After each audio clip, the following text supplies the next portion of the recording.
One of the things I've noticed about small business owners is one, not having a full defined personal brand doesn't help them speak to the vision for their company brand.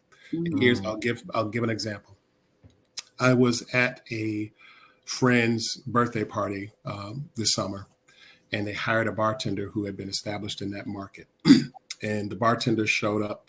By the way, the deliverables were standalone bar, a single bartender, signature drinks. The bartender was late due to a vehicle issue.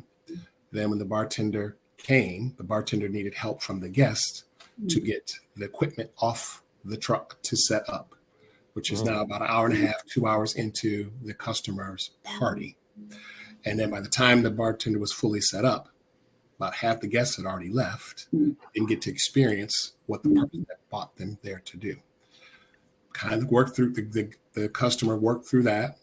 And then the next day, the person came back to pick up their equipment, which they should have dismantled and taken with them, but not. But then came back and yet still needed help getting everything taken out. That's not having any brand standards. Meaning, hey, don't get too comfortable in thinking, oh, these are just people I know, therefore I can act that way. This is a business, and so as that's where your business and your personal persona have to transcend and work together. So I'll go back through that example. Should have been there at least 20 to 30 minutes early. So if the start of the event was 7 o'clock, at 6:30 you should have been there. 6:15, everything's ready to go. You're just ready for details so that if the first guest arrived, you're ready to give them that signature, one of the signature drinks that customer asked for. You should have been present and ready to go. And was one person enough for the amount of people? I would say maybe not. Or did you ask how many people are going to be there? Therefore, how many people do I have to staff? That's part of your company brand, but your personal brand has to inform then how you want to operate, how you care about things. And then when you're leaving, what's your standard of operations for dismantling? What's your standards for setting up? What's your standards for serving? All those things create this imagination and experience for people. The world for consumers now is about personalization and about experience. And if you don't have those two things in interplay, you will not succeed because then they're not connecting with you. So in that same event, personalization would be smiling. You're there to engage. You're walking around. Did you take the signature cocktails and walk around the tray and offer them? If there's 4 of them, have 4 types so that people can select them. Then go back to the bar. Did you have nice collateral there that features that person's customized drinks? Did you come up with words that may have said, oh, you want to have the Opal-esque martini tonight? Things in that make that customer feel like, wow, it's about me. They made my friends enjoy themselves. I'm going to remember you, and you're going to go in my Rolodex for future events. And guess what else I'm going to do? The most powerful thing you can do in marketing is I'm going to refer you to somebody. But that was lost. So that means then let's measure that out in money.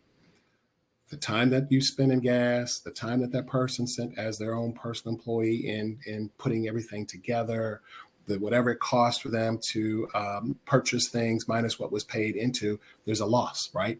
They've lost because the event wasn't successful. So you can cost yourself money by one, not understanding yourself, but then two, then having a company. What is your company about? What is the experience? Not just the product, but what is the product that you have, and what is that experience, and how do you deliver that? What's the pathway to delivering that? So that, again, in that maturity of success in that one night, how are you delivering that? So always be thoughtful about, again, who you are. Hey, if I am Corey Bradley or Opal, when people come on my show, I'm going to always give them an introduction to who my audience is. I'm going to make sure my audience are connected in a certain way. You're not just going to flip on the switch and say, okay, hey, what are we talking about today? And people's ruffling and out. Okay. Oh, wait, what was next? Okay. What did you say? I'm sorry. The cat was in the back meowing. Okay. Your brand is not going to allow you to do that, right? As individuals, your brand says, I have to show up to show out in a different way. And so if you don't do it in a very measured way, that's, again, connecting people like you guys are doing today, then you turn off.